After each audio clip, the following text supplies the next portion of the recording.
Jadi PSN ini tidak legal dilihat dari ketentuan internasional. Ini dipaksa orang, kan digusur paksa. Pasti dong kalau dia manusia, dia mau membalas. Tetap dianggap sebagai pelanggaran HAM berat. Jadi saya kira orang yang tinggal nanti di PIK 2, mungkin berabad-abad di situ tidak aman. Karena ada luka sejarah. Jadi ada revenge. Jadi tanah tidak ada, sudah dikasih ke PIK 2, kasih ke siapa. Mungkin di Jawa ini adalah neraka yang paling kejam, yaitu kehidupan yang paling menyengsarakan. Karena tidak ada tanah. Ini orang ditakut-takuti. Ini orang miskin, kasihan dia tidak berdaya. Kenapa sih pakai panser?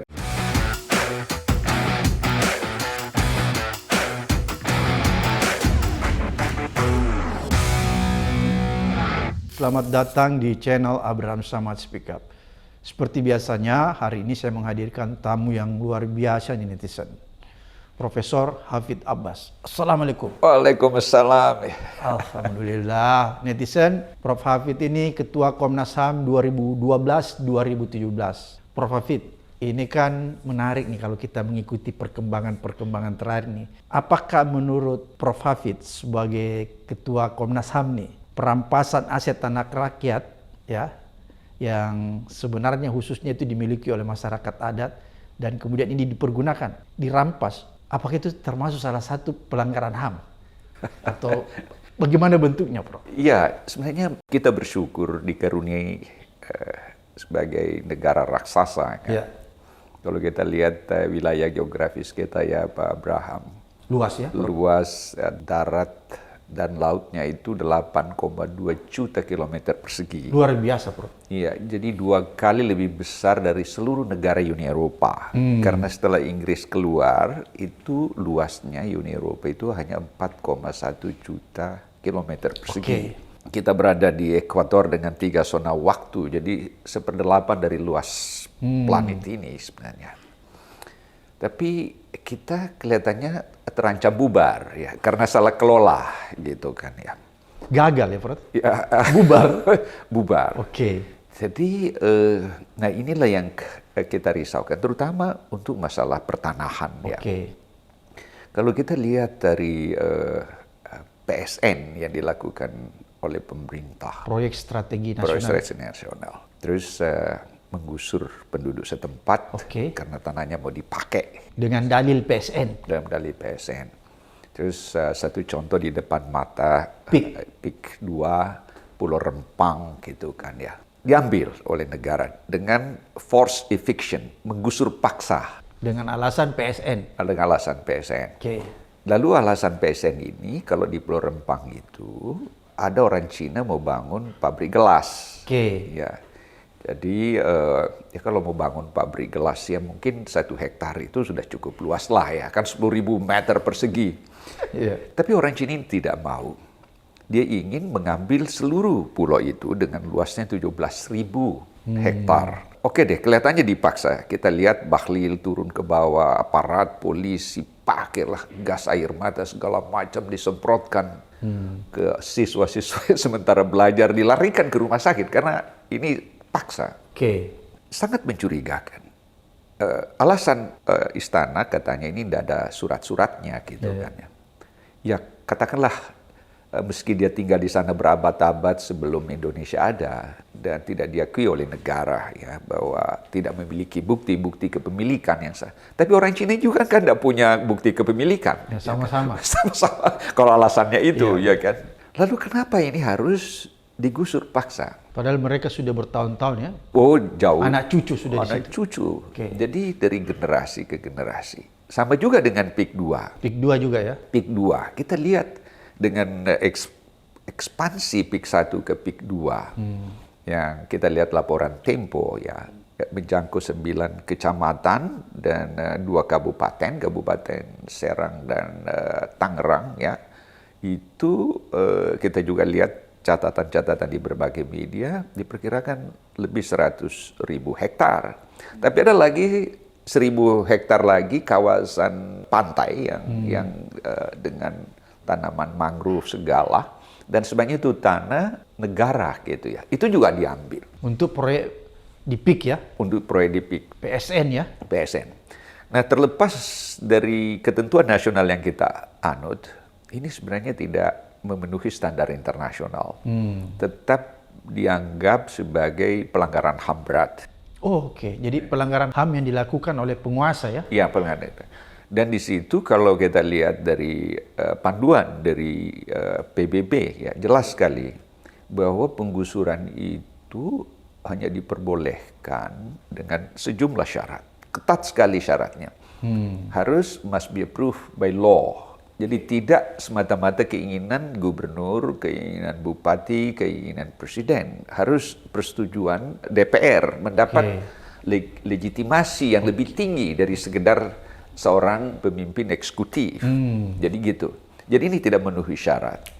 Yang kedua, berarti PIK 2 ini nggak memenuhi syarat? Nggak memenuhi syarat. Jadi PSN ini tidak legal dilihat dari ketentuan internasional. Ini di PIK 2 ya? Iya, di PIK 2. Karena dia tidak mendapat status PSN itu dia dalam undang-undang yang formal. Iya. Dia jadi acuan. Ada kriteria. Ada kriteria. Dan yang kedua, kalau toh memang harus digusur, tanah ini mau diambil, ya tanah adat ini, itu harus melalui negosiasi dengan masyarakat adat yang ada di sana atau pemilik atau yang sudah menghuni di situ berabad-abad atau bertahun-tahun dari generasi ke generasi, dan harus dipastikan kriterianya bahwa dia mendapatkan taraf kehidupan yang mungkin sekian kali lipat lebih baik daripada sebelumnya.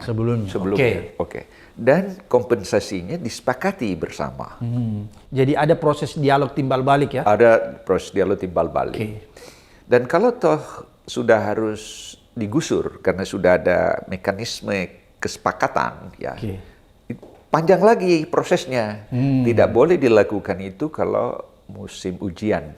Musim ujian anak Anak sekolah, karena kasihan anak ini kan masa depan. Tidak bisa dilakukan kalau hari-hari besar hari negara. raya. Hari kemerdekaan misalnya kita lagu nyanyi Indonesia Raya, tiba-tiba PIK 2 menggusur orang miskin, itu tidak boleh. Kalau bulan Ramadan nggak bisa. Tidak boleh. Nggak boleh juga. Tidak boleh dilakukan juga kalau musim hujan. Tidak boleh juga dilakukan kalau cuaca jelek. Tidak boleh juga kalau misalnya penggusuran lakukan subuh-subuh orang tidur tiba-tiba rumahnya digusur. Itu tidak boleh. Jadi, panjang. Syaratnya berat ya? Oh berat sekali. Dan tidak boleh menggunakan simbol-simbol kekuasaan. Jadi misalnya ada orang datang bawa pentungan. No, they cannot do that. Karena ada kesan bahwa ada pemaksaan kehendak. Apalagi kalau bawa panser, water cannon, siram orang dengan air gitu, dengan gas air mata, itu tidak boleh. Ini di Pulau Rempang kan anak-anak dilarikan ke rumah sakit. Jadi semua kebiadaban-kebiadaban yang menurut standar internasional tidak boleh dilakukan. Tapi kenapa kita melakukan itu semua? Ya, saya juga heran juga Pak Abraham ini. Jadi pemerintah ini nyata-nyata telah melanggar hak asasi manusia karena dia melakukan. Ya. Itu pelanggaran HAM berat ya, Prof? Pelanggaran HAM berat. Mengapa disebut berat? Karena dimensinya luas. Karena bisa kehilangan pekerjaan. Kalau tadinya misalnya dia di sini pekerjaannya sudah ada, gitu ya jelas. Tiba-tiba tidak jelas mau pindah kemana. Anaknya juga terganggu, sekolahnya dia di mana. Dia mungkin akses ke komunitas sosialnya juga terputus. Jadi seluruh aspeknya itu hancur gitu ya.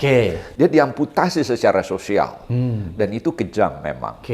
Jadi dia eksodus massal. Dan itu juga diakui di Undang-Undang Nomor 26 mengenai pengadilan HAM. Di situ disebut bahwa penggusuran paksa, orang eksodus itu juga adalah kejahatan HAM berat gitu. Jadi baik ketentuan nasional, ketentuan internasional, kita langgar semua. Berarti saya bisa simpulkan, Prof, kalau begitu pemerintah melakukan pelanggaran HAM berat nih terhadap penggusuran, terhadap pengambilan tanah rakyat dengan cara yang memaksa, kira-kira sebegitu. Apalagi kalau kita bicara dalam konteks masyarakat adat kan? Itu terlebih-lebih lagi ya, Prof? Terlebih-lebih lagi. Apakah misalnya kalau pemerintahan ini sudah selesai nih, Prof? Presidennya, bisa nggak dia dimintai pertanggungjawaban secara hukum? Ya itu harus. Harus. Karena kan gini, kalau kita lihat dari pengalaman Afrika Selatan yang selamat itu ya, semua kebijakan-kebijakan sebelumnya yang dilakukan apartheid itu dianulir oleh pemerintahan baru dengan membuat undang-undang Equity Act, jadi pemerataan. Jadi tanah yang dikuasai kulit putih itu harus kasih yang orang miskin. Jadi ini juga PIK 2, Rempang atau dimanapun mestinya nanti juga harus begitu. Ya kan tidak boleh kalau tidak ada kepastian untuk memperoleh keadilan. Equity Act, karena ini sama-sama warga negara. Equity Act ya. Equity Act. Lalu yang kedua dia buat juga, Mandela buat namanya Broad-Based Black Economic Empowerment. Jadi kan orang yang paling menderita ini, yang paling miskin, terisolasi, tanahnya diambil itu adalah orang kulit hitam. Jadi negara harus hadir untuk mengangkat kemuliaan, kehormatan, dan kesejahteraannya masyarakat di bawah supaya sama dengan kulit putih. Jadi seperti yang dilakukan Mahathir, dia batalkan semua kerjasama dengan Cina kan ya. Karena ini rakyat saya ingin angkat gitu. Itu lakukan Mandela. Tapi ada satu yang berbahaya yang saya lihat. Saya lihat di Pretoria, saya lihat di Durban, di Cape Town, di Johannesburg. Kulit putih yang masih hidup, masih tinggal di sana, kan masih ada 8,6% ya kulit putih. Di Afrika Selatan? Di Afrika Selatan. Itu rumah-rumahnya itu tidak terlihat itu rumah, karena dipagari tinggi sekali atapnya. Karena ketakutan. Di Cape Town bisa terjadi 300 kulit putih itu ditembak misterius, meninggal. Karena ada dendam dari rakyat yang dulu tanahnya ini. Jadi saya kira orang yang tinggal nanti di PIK 2, mungkin berabad-abad di situ tidak aman. Karena ada luka sejarah, jadi ada revenge. Ya.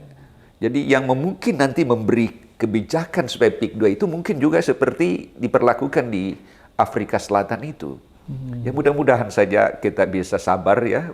Kan masyarakat kita kan pelupa ya Pak Abraham.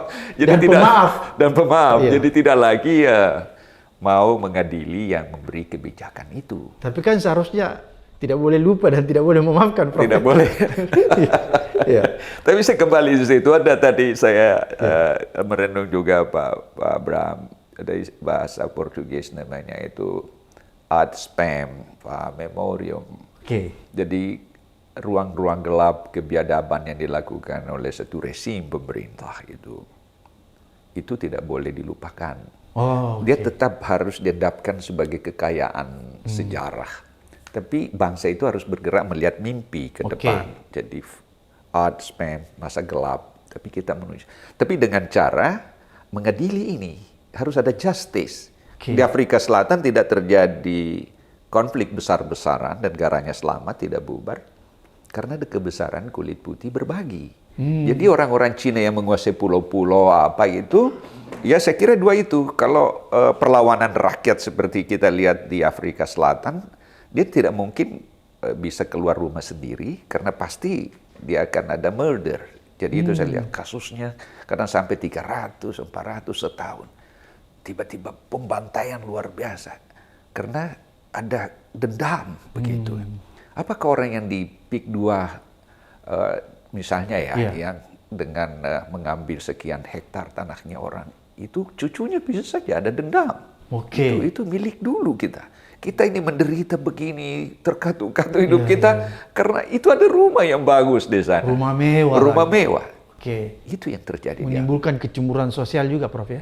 Dan kalau dilihat pengalaman apartheid itu, memang semua objek-objek kepentingan publik di tangan kulit putih. Bahkan di pantai-pantai. Ya. Jadi kalau sekarang PIK 2 itu kan saya lihat pantainya juga itu sudah mulai dipagari. Persis sama di Afrika Selatan. Nggak bisa diakses oleh umum. Nggak bisa diakses oleh umum. Nah di sini, this beach is reserved for the white. Jadi kalau ada kulit hitam, misalnya mau lihat itu pantai, ini diborgol. Dia nggak boleh lihat. Itu di Afrika dulu ya? Di Afrika, itu zaman apartheid. Jadi taruh memang pengumuman di situ. Dan ketika dia membangun rumah, di situ ada lagi, di kompleks itu perumahan, danger. Jadi situ seperti kayak tegangan listrik, ya, danger berbahaya. Jadi siapa yang masuk di sini waktu mulai senja malam, so you are missing, kamu dianggap orang sudah mati, sudah meninggal. Karena begitu kejamnya gitu ya. Di sini ada senjata otomatis yang siap menembak Anda, gitu. Itu anunya pengumumannya. Dan di sini ada anjing buas yang akan memakan kamu punya mayat. Danger. Kami sudah peringatkan Anda. Jadi tidak ada orang yang melihat. Jadi kalau ada lewat di situ, memang hanya mau membakar itu rumah. Jadi bayangkan itu kalau PIK 2 tidak berubah akhlaknya, bisa saja terulang dengan pengalaman Afrika Selatan. Yang digusur itu semua bisa dendam. Jadi apakah dia nanti pekerjaan yang paling mewah, gaji tinggi itu di Afrika Selatan sampai detik ini, itu membayar preman-preman untuk mengamankan. Jadi ada security for the family. Jadi itu ya, kalau saya di Afrika Selatan kemana dikawal saya dengan senjata-senjata segala macam itu ya. Duh, ngeri ya. Jadi ini yang ditinggalkan oleh rezim yang kejam ini, dampaknya besar. Karena kalau kita lihat Afrika Selatan kan juga penyelesaiannya kan tidak menghukum, Prof ya, itu hari ya. Jadi mungkin akhirnya akibatnya seperti itu ya. Iya. Jadi masyarakat itu melihat dendam apa dan lain sebagainya. Kira-kira begitu ya, Prof ya? Iya, karena dia merasa tidak ada justice. Tidak dihadirkan keadilan. Iya. Dari hasil rekonsiliasi dulu itu ya? Rekonsiliasi. Jadi memang kalau khusus pertanahan yang bagus dirujuk itu tulisannya Rachel Monique. Dia pelapor khusus Perserikatan Bangsa-Bangsa untuk pertanahan dan perumahan di Indonesia. Dia berkunjung. Waktu saya ketua Komnas HAM, saya ketemu orang ini. Dia orang Chile ya, dia datang. Itu Argentina ya. Orangnya baik, enak ngobrol. Dia datang ke Jakarta, datang ke Surabaya, datang ke Malang, kota-kota besar semua. Sampai dia janji juga ke Makassar. Dia bilang kalau Indonesia mau selamat, rumusnya 1, 2, 3, gitu kan. Jadi orang yang sudah menguasai tanah yang seperti tidak terhingga luasnya gitu kan ya. Jadi ada satu orang sekian juta hektar tanahnya ya, sementara orang miskin begini-begini. Itu kata Rachel 1, 2, 3. Jadi kalau orang kaya yang maha kaya ini kasih tanah 1 hektar atau 1 meter lah misalnya. Tapi kelas menengah kasih 2. Ya, rasionya begitu. Tapi yang miskin kasih 3. Jadi membangun rumah juga begitu. Jadi kalau misalnya satu kompleks membangun 1000 rumah, hitung bahwa kalau kelas untuk orang kaya itu hanya sekian saja. Rasio itu dipakai 1, 2, 3. Yang paling banyak hanya orang miskin. Jadi tidak boleh membangun sembarangan dengan tanpa mayoritas orang ini. Nah kalau PIK 2 itu membangun itu untuk misalnya dikasih kalau diambil 100.000 hektar, ya kasihlah 60.000 hektar lah kepada orang yang miskin. Ya kasihlah orang yang maha kaya ini 20.000 hektar. Kasihlah yang kelompok ini mungkin 1 hektar atau 2 hektar lah. Karena dia sudah maha kaya. Itu sarannya Rachel. Jadi cara pendistribusiannya adil ya? Ya itu direkomendasinya. Bagus juga itu anunya. Kayaknya lebih Pancasilais dia dibanding. Prof, kalau begitu menurut Prof Hafid, ini kan dalil pemerintah itu untuk bisa menggusur rakyat atau katakanlah bisa mempermudah jalannya pengambilan tanah itu kan ditetapkan lewat PSN bahwa itu proyek strategis nasional. Jadi segala sesuatunya kalau mau dilakukan itu bisa dilakukan dengan cepat. Padahal kalau kita lihat misalnya PIK, kita bicara tentang PIK, kan kriteria untuk jadi PSN itu kan masih bisa kita perdebatkan juga. Oleh karena itu kalau menurut saya Prof, apakah tindakan-tindakan pemerintah yang memberi privilege, ini kan sepertinya memberi privilege terhadap pengembang-pengembang tertentu ya, yang dengan seenaknya meletakkan bahwa itu menjadi PSN sehingga pengembang itu dapat melakukan suatu proyek yang mungkin sebenarnya kalau kita lihat itu adalah proyek yang sangat komersil, ya, bukan proyek strategis nasional. Apakah praktek-praktek yang dilakukan rejim tetap bisa diminta pertanggungjawaban secara hukum kalau selesai? Ya, mutlak. Karena gini, sebab ada beberapa hal yang menjadi misteri gitu kan ya. Kan PSN itu kriterianya untuk kesejahteraan publik. Kalau ini tidak mensejahterakan atau sebaliknya.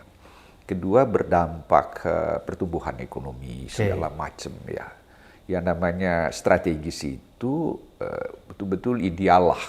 Tetapi kalau orang ini disengsarakan, ya kan tidak sesuai dengan ikhtiar semula ya kan. Nah disinilah perlu hadir dari menghadirkan justice, keadilan itu. Nah kalau rezim ini sudah berubah, saya kira ini harus dikembalikan, itu ada recovery. Ya harus ada recovery. Jadi itu tanah dikembalikan lagi kepada rakyat. Harus dikembalikan. Pengalaman Afrika Selatan diambil kembali. Ya, dan jadi pemerintah mengambil alih kembali. Jadi berarti Prof bisa nanti pemerintahan Pak Prabowo mengambil alih kembali ya? Bisa, seperti Malaysia misalnya. Dia batalkan semua proyek-proyek yang dibuat oleh Najib ketika Mahathir. Gitu ya. Dia batalkan gitu ya. Jika Malaysia bisa melakukan itu, why cannot we, ya kan? Jadi sebentar lagi saya kira kalau terjadi perubahan, kan orang mendambakan keadilan, ya kan? Jadi Pak Prabowo bisa membatalkan itu kayak PSN PIK 2, Rempang bisa tuh ya dibatalkan? Ya asal tidak memenuhi rasa keadilan, ya kan? Ya, tidak memenuhi keadilan. Dan bisa nggak tanah-tanah itu kembali cara pendistribusiannya tadi seperti Prof katakan, bisa dengan pakai skema itu lagi ya? Rakyat dikembalikan rakyat miskin, seberapa persen, kira-kira begitu ya Prof? Ya, kalau sarannya Rahel 1, 2, 3. Tetap juga supaya ada tempat tinggalnya orang maha kaya ini, kasih sedikit lah, kan dia kayanya sudah sudah melampaui lah dari rata-rata manusia Indonesia lah. Jadi dia harus ada diberi keadilan, ya kan? Nah itulah yang menjadi tantangan ke depan. Ya. Berarti kalau itu tidak dilakukan, yang Prof khawatirkan nanti bisa terjadi ke Afrika Selatan ya? Ada dendam berkepanjangan. Ya, sampai sekarang Afrika Selatan kita rumah-rumah mewah itu tidak terlihat, pagarnya terlalu tinggi. Selain itu menyewa lagi preman-preman, pengamanan pribadi. Dan itu masih berlangsung sekarang, Prof? Masih. Saya lihat kalau kita lewat itu di perumahan-perumahan mewah. Karena kalau seperti di Cape Town itu, rumah mewah itu kan saya lihat ada 3 garasinya, ya kan? Ada garasi mobil. Di belakangnya itu ada speedboat. Jadi kalau kan orang kaya ini kan mentalnya kan mencuri kekayaan Afrika Selatan. Dia pakai itu untuk nyebrang lagi ke Zimbabwe atau ke Tanzania. Siap lari. Tapi ada juga parkirnya helipad, nyebrang. Jadi begitulah akhlaknya maha kaya ini. Tapi karena niatnya memang mau mencuri kekayaan Afrika Selatan, dia merasa tidak aman. Dan memang buktinya di Cape Town itu, saya lihat rata-rata 300 orang maha kaya itu ditembak misterius. Pembunuhan apa segala macam. Yang tidak jelas. Dan itu masih berlangsung, Prof? Masih. Itu apakah kalau menurut Prof itu bagian dari dendam sejarah masa lalu? Dendam sejarah masa lalu. Karena dia masih belum sepenuhnya, dianggap belum berhasil sepenuhnya undang-undang Equity Act dan tadi pemberdayaan kulit hitam itu. Masih banyak tuh yang kalau di pinggiran Pretoria kelompok masyarakat kumuh gitu. Itu sumber masalah. Jadi orang-orang yang digusur itu tidak menyelesaikan masalah dengan PSN. Itu kecuali kalau keadilan hadir. Jadi kita mewariskan satu bencana sosial di masa hadapan. Mudah-mudahan nanti pemerintahan baru ini bisa beri keadilan. Jadi seharusnya orang sadar semua ya, pengembang ini sadar bahwa nanti yang bisa menerima resikonya orang-orang juga yang tinggal di situ ya. Kalau misalnya dia tinggal di situ. Kalau orang timbul yang seperti di Afrika Selatan ya, Prof ya. Iya, apalagi kalau di Afrika Selatan tadi danger, ada peringatan, tidak boleh melewati di tempat ini. Kamu dianggap sudah orang mati kalau kamu sini, missing. Kami sudah menganggap Anda sudah orang hilang. Jadi kalau kami tembak Anda, begitu ketakutannya melihat kulit hitam. Karena wajar lah. Saya kira kalau orang itu sudah ada dosanya kan, jadi ada satu trauma ya kalau ada perbuatan yang tidak benar itu kan. Ini dipaksa orang, kan digusur paksa. Pasti dong kalau dia manusia, dia mau membalas. Menarik nih apa yang disampaikan Prof Hafid. Kalau kita lihat nih, ini kan Komnas HAM nih Prof sekarang. Misalnya, apakah dia perlu nanti setelah selesainya rezim membentuk tim khusus untuk melakukan penyelidikan ya terhadap kasus-kasus agraria, kasus-kasus pertanahan yang selama ini dianggap terjadi pelanggaran ketika rejim Jokowi. Apakah Komnas HAM yang punya kewenangan itu untuk menyelidiki? Komnas HAM ini kewenangan eksekusinya terbatas. Hanya pada rekomendasi-rekomendasi dan pada mediasi gitu, itu saja. Jadi ke depan ini yang harus berubah itu model Afrika Selatan yang bagus. Undang-undang harus segera menghadirkan keadilan gitu ya. Dan itu jangan lagi diberlakukan PSN itu, ya, karena seperti ini juga tidak memenuhi syarat karena tidak memiliki legitimasi yang sama dengan kekuatan undang-undang. Gitu. Dan dampak sosialnya berbahaya. Dan dampak sosialnya berbahaya. Karena kesenjangan sosial kita terlalu ekstrim. Oke. Pak Abraham lihatkan ya dalam laporan statistika itu ya, yang paling tinggi kesenjangan kaya miskin di dunia itu Rusia. Saya kira hari ini masih. Yang kedua adalah Cina, yang ketiga Thailand, yang keempat Indonesia. Sekarang mungkin Indonesia naik lagi. Masa 4 orang Indonesia kekayaannya hampir sama dengan setengah penduduk Indonesia? Itu nggak masuk akal. Nggak masuk di akal. Dan saya kira kalau kita lihat proyeksi ke depan, karena di dunia akademik itu kan bekerja dengan 3 ranah ya Pak Abraham. Yeah. Pertama adalah melihat fakta-fakta yang ada. Pulau Jawa sekarang dengan luasnya hanya 6-7% dari seluruh dataran Indonesia gitu, itu dihuni lebih 60% jumlah penduduk. Kalau pertengahan abad ini, 2045 ya, Indonesia emas, jumlah penduduk kita 350 juta. Kalau 60-70% di Jawa, mungkin dia tidak bisa lagi jalan di jalan raya, sudah penuh gitu kan. Jadi tanah tidak ada, sudah dikasih ke PIK 2, kasih ke siapa, kasih ke ini. Mungkin di Jawa ini adalah neraka yang paling kejam, yaitu kehidupan yang paling menyengsarakan. Karena tidak ada tanah, sudah diambil semua. Kita lihat misalnya ada lagi apa gitu ya, tanahnya Rocky Gerung kan juga mau digusur ya di Sentul. Sentul. Padahal yang punya ini kan sudah berapa ratus ribu hektar gitu ya, atau berapa puluh ribu hektar. Ini hanya berapa meter aja harus digusur. Sering juga saya merenung, Greek does not have any limit. Keserakahan itu seperti tidak ada batasnya.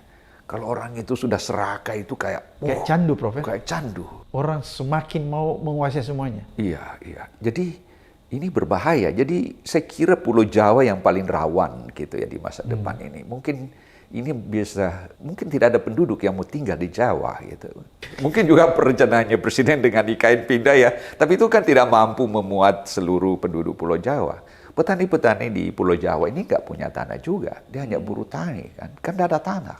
Jadi petani di Pulau Jawa rata-rata cuma buruh tani, Prof. Buruh tani kecil. Padahal di sisi lain para konglomerat yang menguasai ini ribuan hektar ya? Iya, bahkan jutaan hektar. Oke, Prof. Kalau begitu, kalau kita lihat ini kan polanya bahwa pemerintah atau setiap proyek strategis nasional itu kan menggunakan aparat untuk memuluskan jalannya proyek itu. Apakah itu dibolehkan, Prof? Iya, kalau di standar Perserikatan Bangsa-Bangsa di Dewan HAM PBB gitu itu memang nggak boleh. Karena kan kita kan tidak perang. Harus dialog ya? Ya harus dialog dan jangan ada simbol ini karena ini bukan orang jahat, cuma dia miskin. Jadi tidak boleh ada otoritas bahwa dia ini orang ini jahat.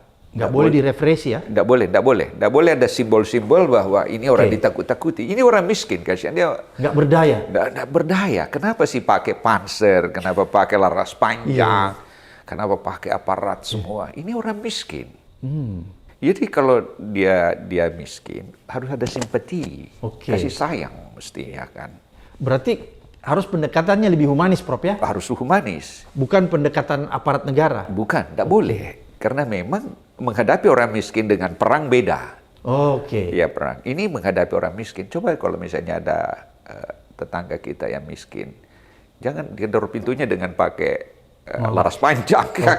Itu sangat tidak masuk di akal. Ini yang kita hadapi orang miskin. Yang hidupnya mungkin kalau Rahel sebut mungkin tidak sampai $2 sehari gitu karena miskin. Dia tinggal di daerah-daerah sempit di jalan ini, terus tiba-tiba disemprot dengan gas air mata. Itu tidak boleh. Nggak boleh ya? Karena bukan orang kaya. Ini orang miskin. Jadi jangan pakaian dinas lah, jangan pakaian. Ya jelas nggak boleh menggunakan aparat ya? Iya. Harus kalau belusukan lah ya, kayak supaya bisa.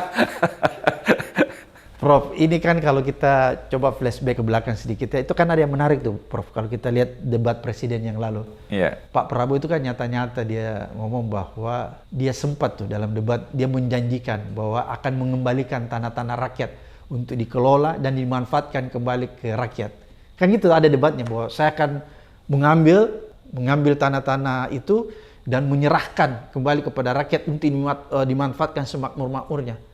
Apakah pernyataan Pak Prabowo ini menurut Prof. Hafid, dia akan melakukan itu? Seperti yang tadi ada distribusi yang dibagikan kembali, tanah itu diambil kembali oleh pemerintah, kemudian didistribusikan kembali ke rakyat.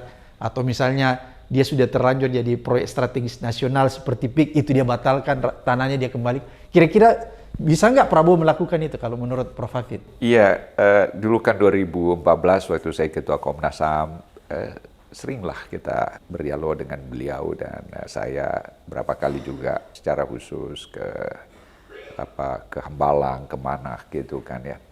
Kelihatannya beliau itu memiliki dua karakteristik kepemimpinan. Dia memiliki dua. Kelihatannya kalau hubungan internasionalnya, dia bisa seperti Bung Karno, kan retorikanya bagus ya kan. Jelas dia lebih hebat daripada Pak Jokowi ya? Oh ya, hebat. Beda jauh? Ya, dia intelek ya kan. Wow, wonderful. Dia bahasa Inggrisnya bagus ya, retorikanya bagus. Jadi bisa seperti Bung Karno kalau pidato di PBB lah. Ya, gitu. It's a great person. Kita bangga lah pada performance internasional kita akan berwibawa. Tapi beliau juga karena karier militernya begitu panjang gitu ya, saya kira bisa mengelola negara ini seperti mertuanya ya, Pak Harto gitu ya. Pak Harto bagus, jadi dia tidak menyengsarakan rakyat. Tapi kalau kacau dengan segala macam, ya kita melihat misalnya pupu fafal apa segala macam, itu mungkin kita tidak bisa jadi orang gitu kan ya. Jadi ada keadaan yang kita sebenarnya, jadi Prof juga ini gelisah dengan kasus pupu Fafa. Ya? Semua saya kira ya, karena kita mendambakan negara ini dibingkai oleh etika, moral, hukum. Jadi siapapun di situ ya yang terlibat di situ, saya kira harus minta maaf. Kalau Bill Clinton itu kasusnya dengan Monica, dia mengakui. Obama juga mengakui kalau ada kesalahannya waktu kecil, dia kerja di manalah, turun ke community, ada kesalahan-kesalahannya. So honesty gitu kan. Jadi siapa yang melakukan itu mengaku saja lah ya gitu sebenarnya.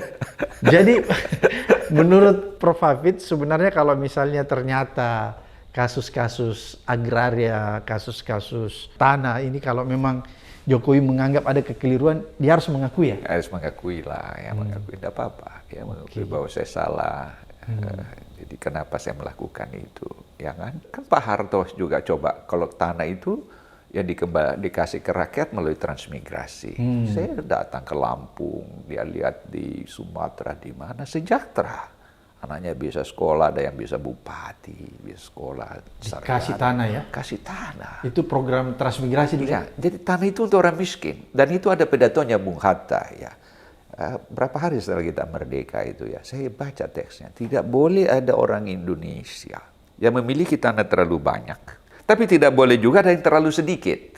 Haruslah setiap warga negara Indonesia itu, setiap rakyat memiliki tanah.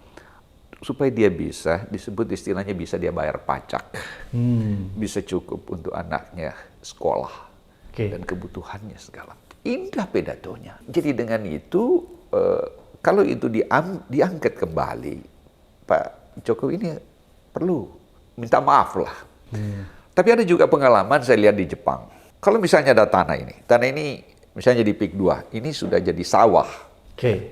Tanah itu hanya boleh dijual kepada orang, tapi hanya juga peruntukannya tetap hanya harus tetap sama. Dia tidak boleh di situ tiba-tiba misalnya buat tidak boleh alih fungsi ya? Tidak boleh alih fungsi. Misalnya sawah dibeli terus jadi ruko, nggak boleh ya? Nggak boleh. Itu kan PIK 2 kan begitu. Oh, nggak boleh. Karena itu kan ada sawah, nanti dijadikan perumahan. No, itu aturannya begitu. Jadi kalau kita mau bercocok tanam, ya tanam padi apa, carilah sawah, beli. Tapi tidak boleh sawah ini terus tiba-tiba orang yang punya belum tahu tiba-tiba dibangun ruko begitu. Waduh, itu kan. Jadi fungsikan nggak boleh ya? Nggak boleh. Itu kalau di Jepang begitu. Di Jepang begitu. Kan di Indonesia juga begitu sebenarnya, Prof. Nggak boleh dialihfungsikan dengan gampang kan, seharusnya begitu. Iya. Tentang apa itu peraturan tata ruang kan? Iya, peraturan tata ruang. Itu. Kan seharusnya begitu. Ini kan berarti sudah menyalahi juga ya, Prof, ini BIK ini. Iya, kelasiman internasional gitu kan ya. Itu kan pastinya kita juga terbuka dengan nilai-nilai baru yang lebih baik. Apa salahnya kalau melihat pengalaman bangsa lain yang lebih bagus dan lebih adil? Kita lebih adil, kita adopsi, ya kan? Saya kadang merenung juga, Pak Abraham. Minggu lalu saya ke Tanjung Pinang. Nah, saya di perjalanan merenung, kan?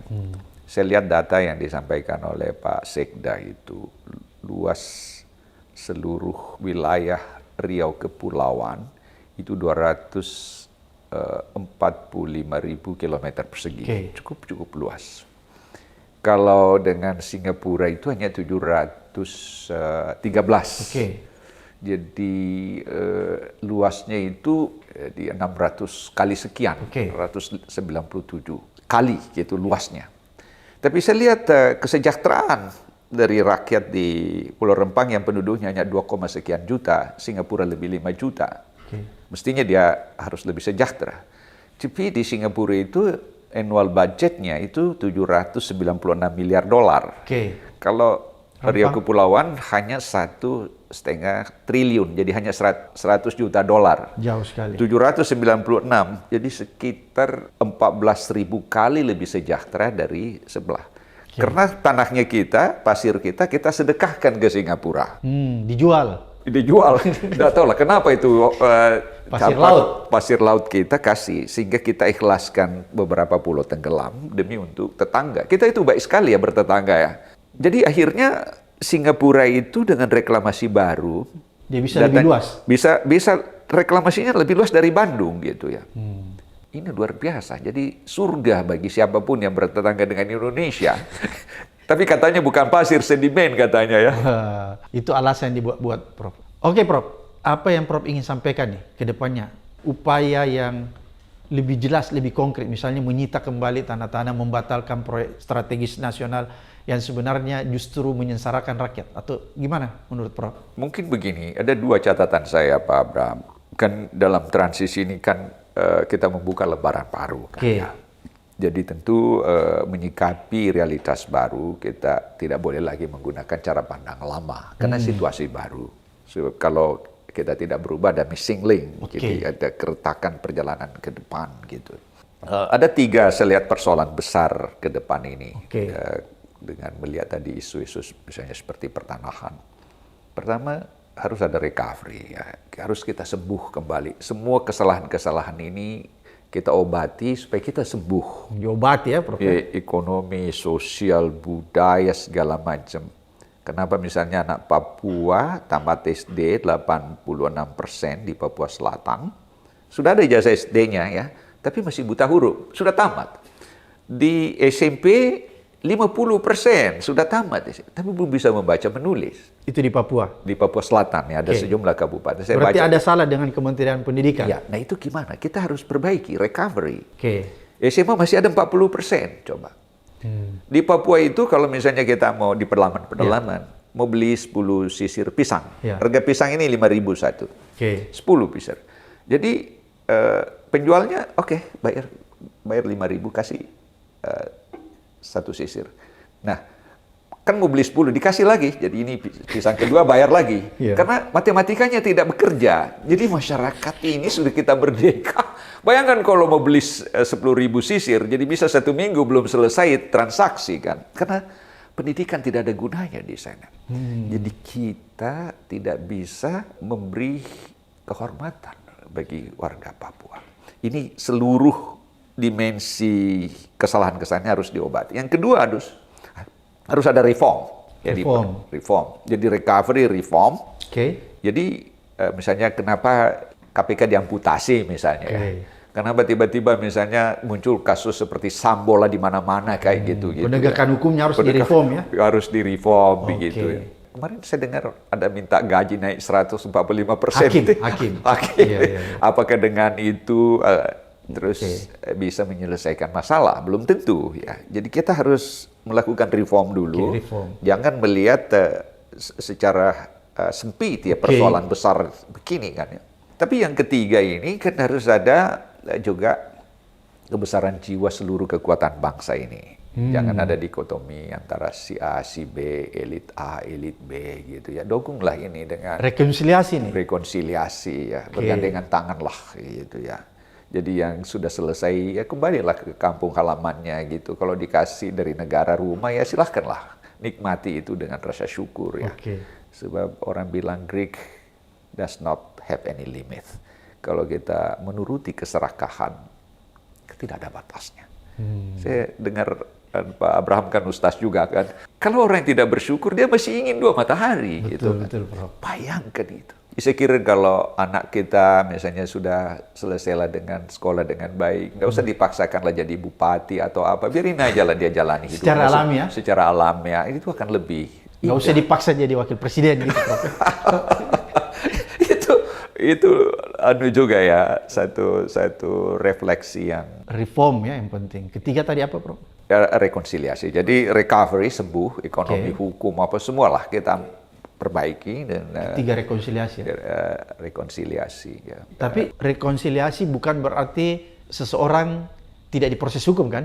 Ya, bukan. Itu harus dicatat ya? Harus dicatat. Tapi ada yang catatan juga yang menarik ini. Kalau kita lihat keadaan negara-negara lain yang mirip keadaan kita, dia berubah dari keadaan sulit, terus dia bangkit, dia bisa jadi negara besar gitu ya. Bagaimana tata kepemimpinan itu menemukan satu common denominator, jadi perekat emosi bangsanya gitu ya. Jadi misalnya sebagai contoh yang saya senang lihat tuh misalnya Jepang, ya. Dia hancur Perang Dunia Kedua, Hiroshima hancur, Nagasaki hancur. Tidak ada lagi yang tersisa, jutaan rakyatnya habis karena radiasi. Ya. Angkatan perangnya juga ratusan ribu. Di Hiroshima itu ada 240 ribu meninggal gitu kan. Tapi Kaisar Hirohito bilang, masa depan kita bukan di tangan persenjataan dan kekuatan militer. Tolong saya dibantu. Itu pesannya ke panglima perangnya di Perang Dunia Kedua. Berapa jumlah guru yang masih hidup. Dari situlah dia bangkit jadi raksasa. Karena dia ingin pendidikannya itu lebih baik dari Amerika. Supaya lebih pintar. Lebih pintar. Dia tidak mungkin bisa melawan Amerika karena dia belum bisa membuat bom. Jadi itu sebenarnya yang menyebabkan dia raksasa. Afrika Selatan juga besar, kembali bangkit dengan satu perekat emosi kepemimpinan barunya Mandela, yaitu rekonsiliasi. Ayo, kulit putih, yang penting tanahmu kasih ke orang miskin. Jangan kamu serakah, kalau ada lapangan hartamu dibagi. Hartamu dibagi. Gitu. Jadi PIK 2 itu dibagi-bagilah nanti ya. Mungkin ini. Orang miskin yang di sana harus dikasih, Prof ya? Iya. Itu tadi formulanya dari Rachel, dari PBB 123 gitu kan ya. Jadi itu yang harus dilakukan nanti Pak Prabowo ya, mengambil kembali tanah itu ya? Kembali. Dan itu kan sesuai Pancasila. Masa ada orang yang terlalu kaya, 4 orang kekayaannya hampir sama setengah penduduk Indonesia. Ya kan kalau kita lihat distribusi tanah Pak Abraham, saya baca laporan Kompas gitu ya, Maret 2022 kalau tidak salah. Itu sejumlah provinsi ya, itu tanahnya tidak ada lagi 1 sentimeter yang untuk rakyat setempat. Karena izin yang diberikan ke pengusaha-pengusaha ini dalam dan luar negeri, kalau itu kita jumlahkan, bisa 2 kali atau 3 kali lebih besar dibanding dataran provinsi itu. Misalnya Sulawesi Tenggara, ada lebih 10.000 izin ya. Dijumlah izin A, si B, si D. Dijumlahkan lebih luas dari seluruh dataran provinsi itu. Mana ada negara kalau tidak ada tanahnya? Jadi ini di mana mau pergi itu orang ya? Rakyatnya. Rakyat. Kasihan, Prof. Jadi ini juga berbahaya juga kalau misalnya Pak Abraham siapa tahu jadi apalah gitu ya, siapalah yang nanti berkuasa, jangan mengulangi lagi kesalahan seperti ini. Jadi jangan mengulangi kesalahan rejim itu, Prof ya. Itu yang penting ya. Kesalahan yang dilakukan rejim terlalu banyak. Terlalu banyak. Dan perlu diobati. Diobati. Karena kalau tidak menimbulkan luka. Luka sosial seperti Afrika Selatan.